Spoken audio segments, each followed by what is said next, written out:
This is particularly helpful if you have multiple sections of a class. Many things can be assigned separately for sections. For discussions, it's particularly helpful if you use these groupings if you want students to only discuss with students in their same section. So, what you need to do is go down on the left side on the navigation bar, go to People. Okay, so with this here, what you need to do is first a group set. And so you're going to give this group set a name. For this, I'm making groups based on what section they're in. So I'm just going to call this sections. You could call it like class section or something.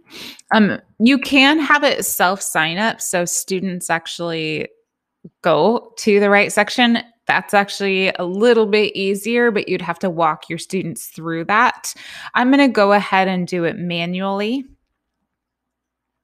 Okay, so I have my sections here. Now I teach B block and G block. So now within this group set, I'm going to add groups. So my groups, B block, not going to limit. And then also G block. All right, save.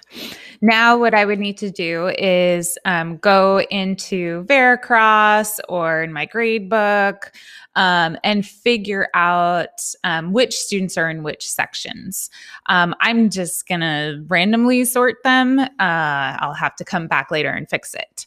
So you just click on this plus button and then you can choose which group. So I'm just going to assign some of these students right now so we can see what this looks like.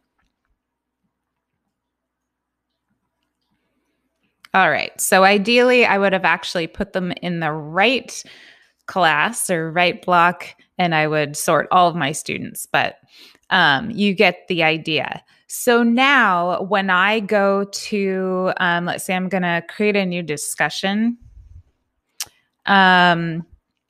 And I'll use the template here so I can just duplicate the template.